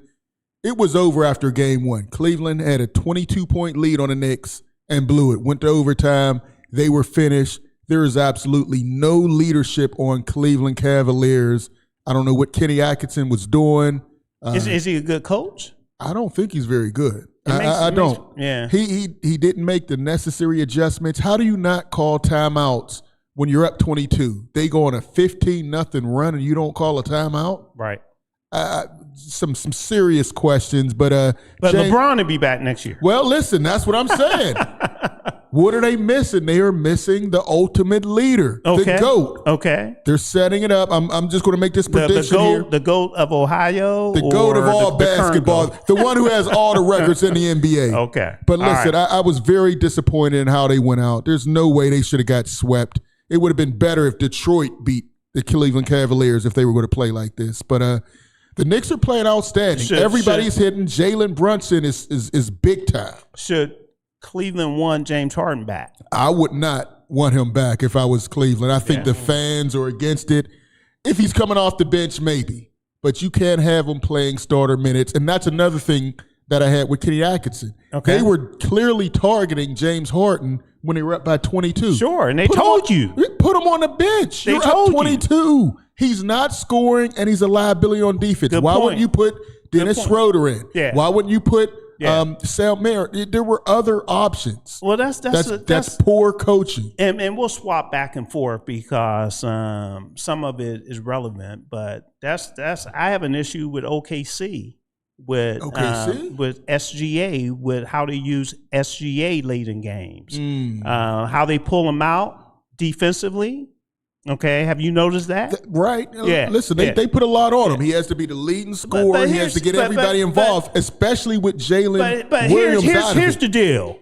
Okay, there's a problem, man. You got to pull the NBA MVP out because that's a problem. He's been out the entire third quarter, most of the third quarter. SGA? Yeah.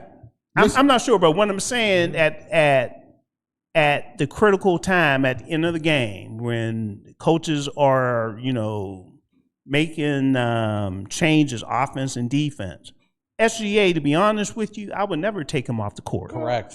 Yes. Would never take him off the court. Okay, I could see that, but I think he's really getting winded. He's having to carry so much of the offensive load because no Jalen Williams, no A.J. Mitchell. They've both been injured. Good point. So I think he's very tired. Rest them at the beginning of the third quarter or middle of the third quarter. I agree with that. Yeah. And I also blame OKC's coaching staff for not attacking Wemby. Wemby's sitting there. They get into the paint and turn around. They don't attack him and try to get him in foul trouble. Yeah, he's going to block some shots, but you have to get him in foul trouble. Right. He's having too easy of a game. I mean, he's averaging over 30 points a game, 10 rebounds, 3 blocks. And Chet Holmgren, he has to get his manhood back. It's embarrassing how scared he looks when he's going against Wemby. Yeah. I mean, they were rivals all the way up since they were 17. Right. And now they're in the NBA. Yeah. And there's completely different levels. Okay. He's not going to be Wemby, but I would like to see more of an effort. So let's go back to the Knicks sweeping Cleveland in Cleveland. Had all their fans there. Oh, Spike Lee. Yeah, fans. All these guys. Did you see they removed Cleveland didn't let any of the New York Knicks fans sit court. I respect that. They tried. I respect that. They tried. I respect. No, they had them in the second row. Yeah. Spike Lee is usually in the first row, and all those celebrities. They put him in second. And they still lost. And And you had the Knicks fans outside of Madison Square Garden watching the game. Yeah, out up. at Radio City Music Hall. And they took over. And they took over Cleveland, screaming MVP for Jalen Brunson when he's going to the foul line. And 30-93. And it wasn't that close. And it wasn't even that close. So let's go back to. But the Knicks had an easy run. That I think going to the whoever they play, OKC or San Antonio, they're going to have to take it up because they're not used to somebody challenging them. Okay. Like they'll get from the Western Conference. Okay. Philly laid down. They weren't that good. Cleveland laid down. I mean, the Knicks are playing outstanding, correct? But their competition has been fairly easy. I mean, they lost to Atlanta in the first round and then swept Philly, not much of a contest, swept Cleveland, not much of a contest. They're playing great, but they've also been playing some inferior teams. But you make some good points there, and let me see if I have the information right here as well. But I like what Mike Brown has done with Karl Anthony Towns. He's unlocked him. He's playing like a Draymond Green type. He's at the top of the key, moving the ball. I'm loving it. OKC had the most wins in the regular season. Who was number 2? Spurs. Was it? No. Or was it Detroit or Spurs? Detroit. But who beat Detroit? The Cavs. But again, before the playoffs started, Detroit was really a year ahead of schedule. As you watched their team in the playoffs, it was Cade Cunningham leading a bunch of defenders. I thought that changed things. And I changed my pick as a result of that. Cade Cunningham, when he got injured, I thought it would throw off their chemistry. And I sat here and I said, as a result of that, I can't go with Detroit because Detroit was hot. Detroit was hot when he was playing. But in the playoffs, we saw their limitations. Yeah. They don't have a number 2. They don't have anybody who can create. Detroit? It's just Cade. There's nobody else who can create their own shot. Jalen Duran didn't play well. He was outplayed by Mobley and Jared Allen for Cleveland. Is that a good place for Giannis? I don't think so. Listen, they still took Cleveland to 7 games. To 7 games. Absolutely. And they lost game 7 huge at home. That game was, that series, of course, was up back and down. Forth, but you get beat like that in game 7 at home. You're in Detroit and you lose big by 15. That's why I thought Cleveland would give New York a better challenge. It was by 30. Yeah, it was bad. Yeah. Okay, so we're going to do Would You Rather again. I think we did this last week. Oh, would you rather? So would you rather sweep a team? Absolutely. Hold on. You got to hear the other. Yeah. I don't need to. No, would you rather sweep a team and rest for 7 to 10 days, or be in OKC and San Antonio situation where one of the teams will win, of course, but have less time off and play right away? Yeah, I've always thought about this, man. I've always thought about this. I like momentum. I believe in momentum. And that's why I asked. Yeah. So it's rest or momentum? I'm a huge believer in momentum, so I go momentum. I go sweep. They have the momentum. 8 wins in a row. You get all this rest. San Antonio, OKC, they're playing 7. Guys are getting injured. De'Aaron Fox has a sore ankle now. 4 more games, it might be worse. You look at Jalen Williams. His hamstring's been flaring up all series. A.J. Mitchell. So whoever goes to the next round won't be a healthy team. Yeah. Knicks, completely healthy, Are they? Yeah. Okay. Yeah. OG came back and was on fire. So he's in game good to go 4. now. Oh, he looked great. He looked great. He did look in game great. 4. I just want to make sure he's They said he's good to go. How much credit should Tom Thibodeau get? Why? This offense is completely different than what he ran last year. I'm just asking. He ran those guys. Because he's a defensive guy. He's a defensive guy, but he also ran those players into the ground. Last year, the Knicks were always getting injured. That was part of the reason they didn't fall. Every playoffs, they would get injured. So Mike Brown gets a lot of credit because he's using the bench. Okay. So I'm loving. I'm loving what they're doing. Cool. So Jalen Brunson, the Eastern Conference MVP. Larry Brown for the MVP. The Larry Brown MVP. He deserved every bit of it. Congratulations, Karl Anthony Towns last night. Led the team with 19 points. As I take a look at this box score, it's incredible. You win by 37 points, and you don't even have anyone over 20 on your team that scored 20 points. Everybody was hitting it. That's the important thing is to have that depth scoring. Balance, right? Yep, absolutely. All right. And that's what I think Mike Brown did. He opened up the offense so it wasn't just Jaylen Brown going one-on-one. He puts the ball in Karl Anthony Towns. Guys are moving, cutting the hoop. He's throwing the ball in the right. He's using that Golden State offense. And it's working great for them. All right. So the Spurs looked like it last night too. I mean, they were moving the ball. Spurs look great. Not last night. I'm sorry. The 2 other nights night. ago. Yeah, 2 nights ago. They were moving the ball. They were so quick, and I mean, just making OKC almost look backwards at times. Right. And Wemby hitting 50-foot jump shots. Oh man, you knew it was over as soon as he hit that half-court shot. Yeah.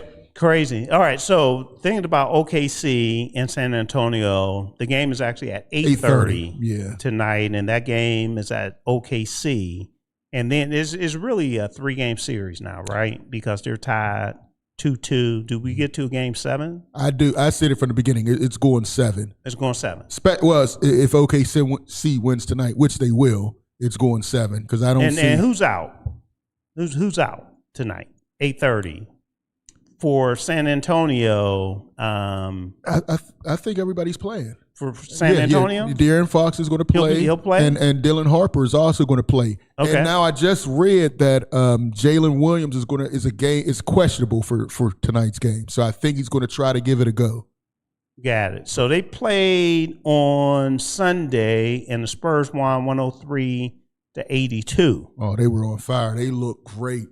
Okay. They look great. And I'm just looking at the box score here as well. De'Aaron Fox, that's the game he came back, actually played 31 minutes, and I take it he got through it okay? He got through it. He's still not 100%, but he's fighting through it. He's showing some toughness that Chet Holmgren and those guys on OKC aren't showing right now. Chet has to play better. He's averaging 11 points a game. Victor Wembanyama has his heart. 33 points. From last game, 11-22, shooting 3-pointers, 3 of 7. That's pretty good in itself as well. Who wins tonight, Luther? OKC is going to win a close one. Goes down to the wire in fourth quarter. I'm hoping Jalen Williams is able to play, but I have OKC winning this one by 5. I just saw breaking news. Is he playing? I know it was questionable. J-Dub remains sidelined. Oh, he's not playing. Ooh. Thunder Jalen Williams won't play in Game 5 versus Spurs. Okay. Wow, that changes quite a bit. I thought he was going to give it a go, but he's still out. So they're probably saving him for Game 6. Game 6 is actually on Thursday, if I'm not mistaken. Let me take a look here. Yes, Game 6 is Thursday at 8:30 p.m. at San Antonio. This is a big game because if you're the Spurs, not the Spurs, if you're OKC, you don't want to lose at home. Right, and then go to San Antonio. Win a must-win game at San Antonio on Thursday. Yeah, so it's must-win. And now with J-Dub out of it, it's really going to make it tough. But, they do have Caruso. Caruso saved him a couple games this series. He's going to have to step up again. Good. He's been playing good. And OKC has a couple guys not playing well. And Shea has to do more. You have to get more than 19 points out of Shea. You just absolutely, have to. Absolutely. Yeah. I think he will step up this game, but he has to get more help. Chet Holmgren can't average 11 points. Lou Dort can't be in foul trouble and get 4 points. He has to hit those rainbow threes. He's done nothing. He needs more help at this point. Got it. All right, so we're a little bit over. We need to go ahead and close things out. 30 seconds, Ken? Absolutely. Great show today. I mean, just amazing, to have my man on today. Luther's always incredible, and the energy he brings is just infectious. So thank you so much. Before we wrap things up, I always want to make sure. And I'm glad he came on the day where I could show him. I was show me that bracket you just did before the show. I saw you writing something. Yeah, okay. Man, but before we go, I always want to make sure to give some love to the nonprofit Autism Pittsburgh out there. They do real work, and they're right here at home supporting families in the 412 and 724 area code. So if any families need it, please get in touch with us. We will get you in the right direction. And we're still going to do a show dedicated to autism as well. Luther?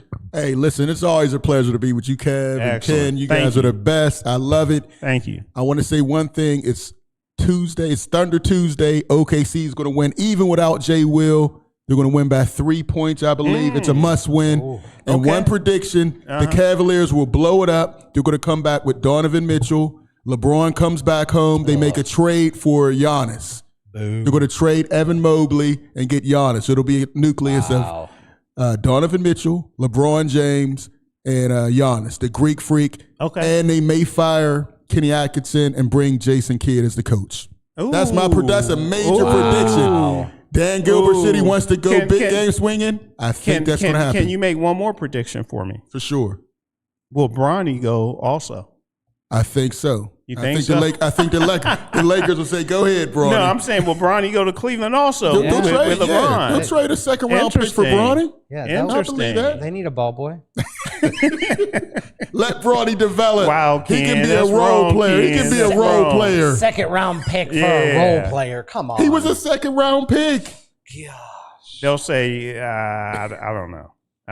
I'm just checking my text here as well, making sure I didn't miss anything. All right, so we're going to go ahead and wrap things up. But before we do, I need to make sure everyone knows there's a huge show this Saturday. Not just because my wife does the show, but it's a fantastic show that is called Travel, Fun, and Tips. Okay? And it is from noon to 2 p.m. And something we found out today, fellas, and I hope she talks about it this Saturday. It's been a while since I've been through a checkpoint, right? A border checkpoint. Oh, yeah. Going to Canada. They have one section that is called Nexus. Okay. Are you familiar with that, Ken? Nexus? No, I'm not. Okay. And see, this is the information you get when you listen to Travel, Fun, and Tips. So they have a couple lanes that's called for Nexus members. Okay. So when we pulled up to the checkpoint, it was like a 30-car pileup line. Multiple lines of 30. We were 30 cars deep. So it took us 20 to 25 minutes to get through the checkpoint. However, we asked, well, nobody is over here. What's going on over here? Nexus member. So when you sign up to be a Nexus member, you get to go right through. Okay. Yeah. And we said, well, is there a cost? And there's a cost. Yeah, always. So we were told probably about 160, but my wife is doing the research and she'll be talking about it Saturday as well. Okay. And those are the things, again, Travel, Fun, and Tips that you pick up. She'll have a number of guests from different destinations that will be announced. I don't have it right in front of me now, but hopefully you're a subscriber and you'll get all of this relevant information. So again, put it on your schedule. This Saturday, noon to 2 p.m., you could call into the show with your questions as well. Everything from how to deal with your luggage, to passports, to real ID, she'll cover it for you. Okay. Also, if you like to travel, Pittsburgh's DSEN, we're taking a cruise to the Eastern Caribbean, November 7th through the 14th. We would love to have you join us. Go to our website for more details. And then directly after this show, we told you the game is coming on. That's cool.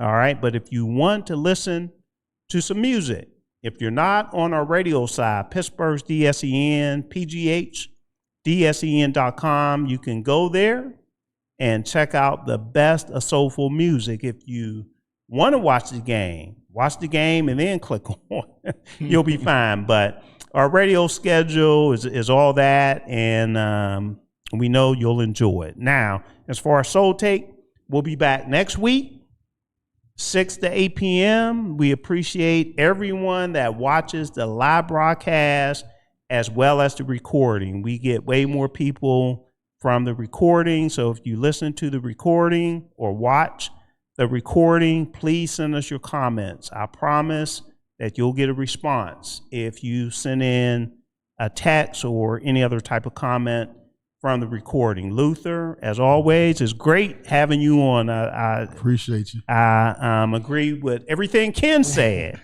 Okay, as far as the energy you bring and the knowledge. So can we record that again? You agree with everything I said? I agree with what Ken said about Luther. Okay, all right. This has been a fantastic show. So we're gonna sign off, and everyone, please take care and be blessed.